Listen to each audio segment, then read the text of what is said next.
दो बहुओं वाली सास। सरस्वती के दो बेटे हैं। बड़े बेटे राम की शादी रज्जू से हुई है और छोटे बेटे श्याम के लिए लड़की देखने का सिलसिला जारी है।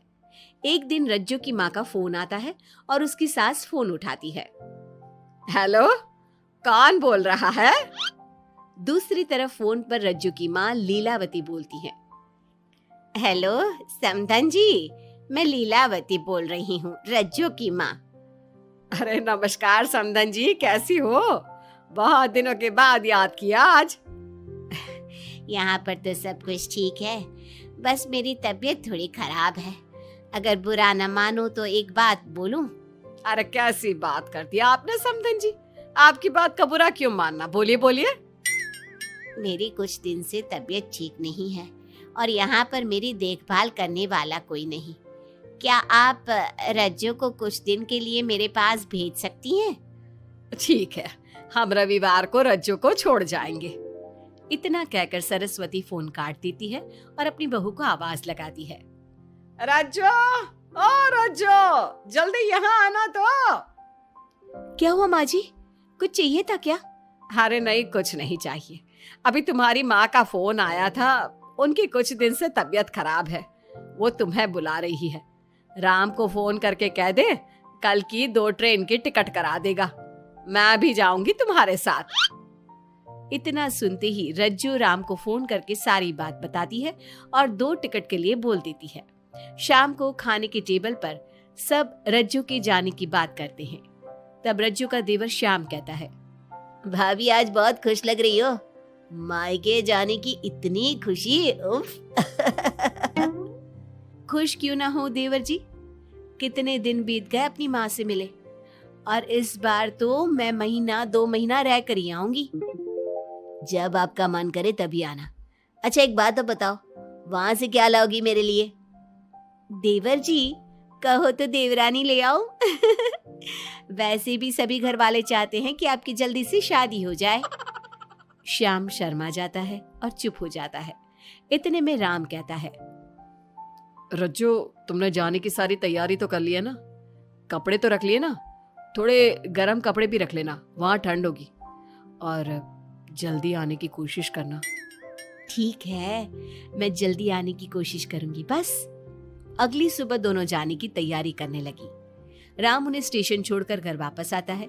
कुछ घंटों बाद रज्जू और सरस्वती गांव पहुंच जाते हैं। रज्जू अपनी माँ को देखकर बहुत खुश होती है। माँ, आप अपना बिल्कुल भी ध्यान नहीं रखती, कितनी कमजोर हो गई हैं आप। अब बेटा क्या ध्यान रखूं, उम्र भी तो हो गई है, ये बीमारियां तो लगी रहेगी। बहन जी आइए आइए बैठिए, मुझे बहुत अच्छा लगा कि आप भी यहाँ आई। अगले दिन सरस्वती अपने घर वापस जाने लगती है तो लीलावती से कहती है, बहन जी ध्यान रखना आप अपना, आपकी तबीयत ठीक हो जाए तो आप भी रज्जू के साथ आ जाना, रज्जू के बिना तो घर सूना सूना लगेगा। अब सरस्वती अपने घर आ गई और घर की सारी जिम्मेदारी भी उस पर आ गई। एक दिन वो कपड़े धोकर छत पर सुखाने जाती है। बाल्टी में से टपकता पानी सीढ़ियों को गीला कर देता है और नीचे उतरते समय रज्जू की सास यानी कि सरस्वती देवी का पैर फिसल जाता है और वो गिर जाती है। ओह, अरे मेरी माँ मर गई, मेरा पैर तो गया। लेकिन घर में कोई नहीं था। सरस्वती जैसे तैसे अपने आप को संभालती जाकर कुर्सी पर बैठती है। वो अपनी बहू के बारे में सोचती है। अगर रज्जू होती तो मुझे संभाल लेती और घर भी संभाल लेती। अब घर के काम कौन करेगा? मैं डॉक्टर के पास कैसे जाऊं? बहुत दर्द हो रहा है। जब राम और श्याम घर आते हैं तो अपनी माँ की ऐसी हालत देखकर वो जल्दी से डॉक्टर को बुलाते हैं। डॉक्टर सरस्वती के पैर पर पट्टी बांधता है और उसे आराम करने की सलाह देता है। राम कहता है, माँ आप बस आराम करो, मैं रज्जू को खबर कर देता हूँ, वो कल ही यहाँ आ जाएगी। अरे रहने देना बेटा, उसकी माँ की तबीयत ठीक नहीं है, कुछ दिन में वो खुद ही आ जाएगी, उसे परेशान मत कर। माँ अब हमें श्याम की भी शादी कर देनी चाहिए, कभी घर में कोई ऐसी परेशानी आती है तो कोई तो होगा घर संभालने वाला। आप और रज्जू की घर के काम काज में मदद भी हो जाएगी। कुछ समय बाद श्याम की शादी सीमा से हो गई। लेकिन सीमा ने तो आते ही घर में क्लेश शुरू कर दिया। वो छोटी छोटी बातों पर लड़ती और उसे देखकर रज्जू का भी बर्ताव बदल गया। एक दिन सीमा सुबह उठने में लेट हो गई और रज्जू ने नाश्ता बना दिया। सभी अपने अपने काम पर चले गए। जैसे ही सीमा अपने कमरे से आई तो रज्जू ने कहा, तुम साफ सफाई कर लो, मैं कपड़े धोने जा रही हूँ, जल्दी काम हो जाएगा। रज्जू की बात सुनते ही सीमा आग बबूला हो गई और कहने लगी, आज मैं उठने में लेट क्या हो गई? आप मुझ पर हुक्म चलाने लगी। मुझसे कोई इस तरह से बात करी है मुझे बिल्कुल भी पसंद नहीं है। अरे सीमा, ये किस तरह की बात कर रही हो तुम मुझसे? मैंने कोई हुक्म नहीं दिया तुम्हें। मैं तो बस काम को जल्दी खत्म करने की बात कर रही हूँ। उन दोनों की नोक झोंक सुनकर सरस्वती बाहर आ जाती है और दोनों को समझाती है। शाम को सब एक साथ खाना खाने लगे। लेकिन खाने के बाद जब सब अपने कमरे में चले जाते हैं और खाने की टेबल पर थाली यूं ही छोड़ देते हैं, सरस्वती को ये देखकर बहुत गुस्सा आता है। वो दोनों बहुओं को बुलाकर कहती है, तुम सब खाना खाकर चले गए, अब ये बर्तन कौन उठाकर रखेगा? मेरे लिए छोड़कर गई हो सारा काम। तुम दोनों को शर्म नहीं आती?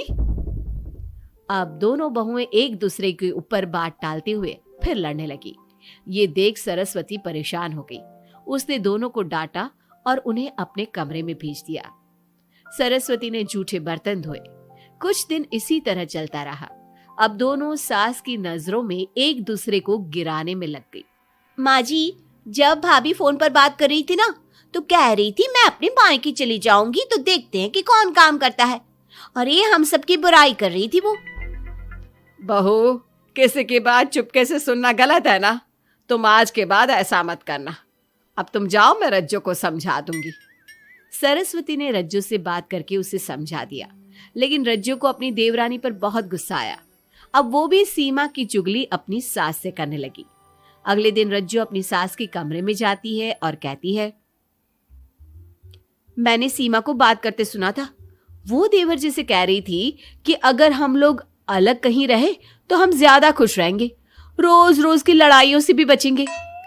सरस्वती को इस बात पर गुस्सा तो बहुत आया, लेकिन उसने कुछ कहा नहीं। जब दोनों बहुओं को लगा कि सरस्वती उनकी बातों में नहीं आने वाली, तो उन्होंने रिश्तेदारों और पड़ोसियों से एक दूसरे की चुगली करना शुरू कर दिया। जब सरस्वती को ये बात पता चली तो उसने इनकी लड़ाई को शांत करने का उपाय निकाला। रज्जो, सीमा, यहाँ आओ दोनों। दोनों अपनी सास के पास आती हैं। कल मैं घर में हवन करवा रही हूँ। तुम पड़ोसियों और रिश्तेदारों को आने के लिए कह दो और हवन की सारी तैयारी कर लो। हवन का दिन आ गया। पंडित जी रामायण का पाठ करने लगे। माता सीता से महान कोई पत्नी नहीं। उन्होंने अपने पति के लिए सारे राजपाट, सुख सुविधाएं त्याग दी। अगर कोई पत्नी अपने पति को परिवार से अलग होने को कहती है तो वो पाप की भागीदार होती है और बेटों को भी मां से अलग नहीं होना चाहिए। सीमा पंडित जी की बात बहुत ध्यान से सुन रही थी और उनकी हाँ में हाँ मिला रही थी। ऐसे ही रामायण का पाठ अंतिम सीमा पर आ गया, जिसमें विभीषण के बारे में बताया गया था। अगर विभीषण अपने भाई का भेद न देता तो रावण का विनाश नामुमकिन था। पूजा खत्म होते ही सीमा बोल पड़ी, तभी तो मैं कहती हूँ परिवार में आपसी प्रेम होना बहुत जरूरी है। लेकिन मेरी सुनता कौन है इस घर में? आपसी प्रेम की बात कौन कर रहा है, जिसने घर में आती ही लड़ाइयां शुरू करवा दी? दोनों में फिर से नोक झोंक शुरू हो गई। सरस्वती दोनों को चुप कराते हुए बोली, अरे चुप हो जाओ तुम दोनों, पड़ोसी क्या कहेंगे, सब सुन रहे हैं तुम्हारी बातें। तभी उनमें से एक पड़ोसन बोलती है, सरस्वती बहन, क्यों चुप करवा रही हो अपनी बहुओं को? हमें तो इनके बारे में सब कुछ पता है। ये दोनों हमारे घर आकर एक दूसरे की चुगली करती है। तुम्हारे घर की हर छोटी से छोटी चीज पता है हमें। आंटी जी, हमने अपना समझ के आपको कुछ बता दिया तो इसका मतलब ये नहीं कि आप सबके सामने हमारी सास से हमारी शिकायत करेंगी। आप तो सबसे बड़ी चुगलखोर हो। सीमा की बात सुनकर सभी पड़ोसन उन्हें बुरा भला कहने लगी। उनकी बातें सुनकर दोनों बहुएं सबके सामने बहुत शर्मिंदा हुई। जब सब उनके घर चले गए तो सरस्वती ने अपनी बहुओं से कहा, अब तुम दोनों को तो बहुत खुशी होगी कि सारे मोहल्ले की औरतें हमारे ही घर में खड़ी होकर हमें ही सुनाकर चली गई। हमें काफी साल हो गए यहाँ रहते हुए, लेकिन आज तक किसी में भी इतनी हिम्मत नहीं थी कि हमसे ऊंची आवाज में भी बोल पाए। लेकिन आज तुम दोनों की वजह से ये सब हमारी बुराई कर रहे हैं। तुम दोनों ने ये सब अच्छा नहीं किया।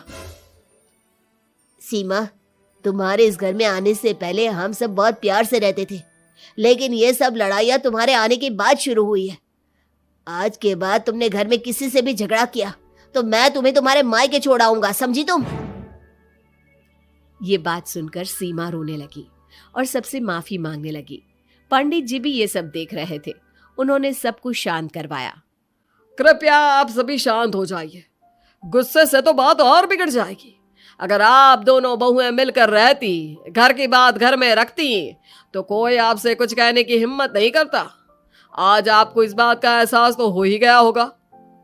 औरत ही तो होती है जो मकान को घर बनाती है। अब भी कुछ नहीं बिगड़ा, आप दोनों प्यार से रहो। आपके पड़ोसी और रिश्तेदार अपने आप चुप हो जाएंगे। पंडित जी की बात दोनों बहुओं की समझ में आ गई। अब दोनों प्यार से रहने लगी। इसी तरह समय बीत गया। अब पड़ोस की औरतें उनके प्यार की मिसालें देने लगी।